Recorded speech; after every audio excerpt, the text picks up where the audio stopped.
CUET PG के exam में बचे हैं बस कुछ ही दिन। हो सकता है आपका एग्जाम ऑलरेडी हो गया हो, या आपका एग्जाम कल ही हो, या एग्जाम आपका होने वाला है। ये कुछ गलतियां आपको डेफिनेटली अवॉइड करनी है। जो स्टूडेंट्स ऑलरेडी एग्जाम देकर आए हैं उनसे बात करने के बाद ही मैंने निकाला है कि अच्छा ये वो मिस्टेक्स हैं जिसके कारण आपके पॉजिटिव मार्क्स तो चलो ठीक है आप कर लोगे, लेकिन नेगेटिव मार्क्स आ रहे हैं, नेगेटिव मार्किंग हो रही है और आपका रैंक बहुत ही बुरी तरीके से खराब होता जा रहा है। मैंने खुद ऐसे स्टूडेंट्स देखे हैं, trust me, I have seen students, I have guided students जिन्होंने बहुत अच्छा परफॉर्म किया, लेकिन सिर्फ एक उस स्टूपिड गलती के कारण उनके नेगेटिव मार्क्स हो गए एंड उनका रैंक बहुत ही तेजी से डिक्रीज हो गया एंड खराब हो गया। So welcome back to this platform CUET PG Adda. मैं हूँ मैथ्स एजुकेटर आपकी नेहा, और आज मैं आपको वो गलतियां बताऊंगी जो आप बिल्कुल मत करना। आई रिक्वेस्ट कि अगर आप ये वीडियो देख रहे हो तो फिर तो बिल्कुल मत करना। सबसे पहली गलती ये होती है कि हम प्रिपरेशन के दौरान पीवाईक्यूज को इग्नोर करते हैं। हमें लगता है कि पीवाईक्यू कर लिया ना, एक बार हो गया, दो बार हो गया, फिर क्यों करना है। मैं ये बोलती हूँ और हर बार बोलती रहूंगी, PYQs are like your Bible. जितनी बार उसको पढ़ोगे उतनी बार कुछ नया सीखने को मिलेगा। तो हो सकता है आपका एग्जाम एक दिन के अंदर हो, 2 दिन के अंदर हो, जितने भी दिनों के अंदर हो, पीवाईक्यूज को मल्टीपल टाइम्स रिवाइज करो। अभी मल्टीपल टाइम्स हो तुम्हारे ऊपर है, 4 बार पढ़ो, 5 बार पढ़ो, जितनी बार पढ़ना है पढ़ो। पीवाईक्यूज को इग्नोर मत करना, जितनी बार पढ़ोगे हर बार कुछ नया सीखने को मिलेगा।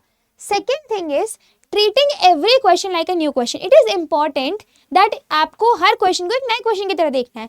मान लेते हैं कि एनटी ने आपका पेपर कुछ इस तरीके से सेट किया कि 75 क्वेश्चंस में से जो स्टार्टिंग के 10 क्वेश्चंस है वो बहुत डिफिकल्ट है। ओके, इमेजिन करो जो स्टार्टिंग के 10 क्वेश्चन है वो तुमसे एक भी नहीं बन रहे, सारे के सारे डिफिकल्ट है।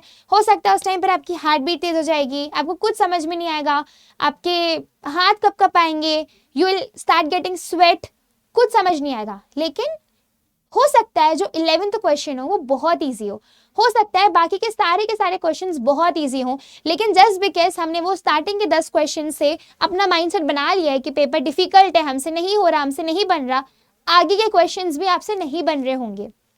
ठीक है, तो प्लीज मेक श्योर करें कि जितने भी क्वेश्चंस हैं, जो भी क्वेश्चन है, हर क्वेश्चन को एक नए क्वेश्चन की तरह देखो। ऐसा नहीं होना चाहिए कि स्टार्टिंग के क्वेश्चंस का अगर डिफिकल्टी लेवल ज्यादा है तो उसका ट्रॉमा तुम पूरे आखिरी के पेपर तक लेके चल रहे हो। नो, हो गए ना 10 क्वेश्चन से, that is gone now. 10 question वैसे भी डिसाइड नहीं करेंगे कि तुम्हारा क्या रैंक आएगा। पेपर में 75 क्वेश्चन है, 65 क्वेश्चन है स्टिल लेफ्ट, उसको सॉल्व करो एकदम बढ़िया तरीके से। तो ये हमें याद रखना है। एंड सिमिलरली अगर ऑपोजिट केस होता है कि अगर 10 क्वेश्चन सारे के सारे इजी आए हैं तो हवा में नहीं उड़ना है, ऐसा लाइटली सॉल्व करते नहीं बैठ जाना है। हो सकता है स्टार्टिंग के 10 क्वेश्चन इजी हो, बाद में डिफिकल्ट है, तो यहाँ पर हमें अपना कॉन्फिडेंस लूज नहीं करना है और साथ में हवा में भी नहीं उड़ना है। Every question is like a new question, neutral होकर क्वेश्चंस को सॉल्व करना है, उनको देखना है एंड आपको अपना अप्रोच करना होगा। And then the third thing is again related to first and second thing, you have to trust yourself. हमें बहुत बारी मुझे ऐसे मैसेजेस आते हैं कि मैम अगर समझ में नहीं आ रहा है कि कौन सा ऑप्शन सही होगा, लाइक 4 ऑप्शंस हैं, तो क्या हम तुक्का मार के आ सकते हैं। देखो तुक्का कब मारा जाता है मैं आपको वो भी बता देती हूँ। अगर आपके पास 4 ऑप्शंस है, अगर आपको पता है कि 4 ऑप्शंस में से ये 2 ऑप्शंस तो डेफिनेटली नहीं होने वाले हैं, let's say A B C D है तो ए और डी तो डेफिनेटली नहीं होगा, अब ऑप्शन बचता है बी और सी में, तो बी और सी में से खुद की गट फीलिंग पर ट्रस्ट करो कि क्या लगता है इनमें से कोई सही होगा क्या, फिर आप वहां पे तुक्का लगाओ। लेकिन चारों ऑप्शंस नहीं बनते और फिर तुक्का लगा रहे हो तो ये गलती मत करना, फिर आपको नेगेटिव मार्क्स मिलेंगे, तो कोई सेंस नहीं बन जाएगा इस बात का, है ना। तो यहाँ पर ट्रस्ट करो अपनी प्रिपरेशन को, अपनी नॉलेज को। टिक करने से पहले सॉल्व करो, या टिक करने से पहले थ्योरेटिकल कॉन्सेप्ट्स को रिवाइज करो, याद करो कि क्या होगा, और फिर टिक करना। ऐसा नहीं होना चाहिए कि तुम एग्जाम में जय माता दी लगा के सारे करके आ रहे हो, मत करना प्लीज। यहाँ पे CUET PG is not a joke, ये आपका करियर सेट करने वाला है। And trust your self and trust the process. तुमने बहुत अच्छे से पढ़ाई करी है, तुम्हारा एग्जाम अच्छा जाने वाला है।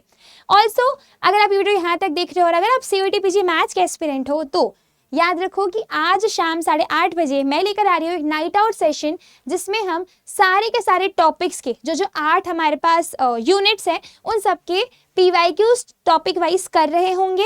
एंड उससे भी ज़्यादा इंपॉर्टेंट है, हमें ऐसा लगता है कि हम ना भूल रहे हैं चीज़ों को, तो इसीलिए ही 17 मार्च को 7:30 बजे मैं लेके आने वाली हूँ ultimate revision session for CUET PG mathematics experience, जिसमें हम सब कुछ रिवाइज करेंगे। जितने भी 8 यूनिट्स है सारे के सारे क्विकली जो मेन चीज़ उसकी रिवाइज कर रहे होंगे, ताकि 18 मार्च को आप आराम से बढ़िया तरीके से अपना एग्जाम दे रहे हो बिना किसी टेंशन के, बिना किसी ये सोचे कि यार रिविजन नहीं हुआ, ये नहीं हुआ, वो नहीं हुआ।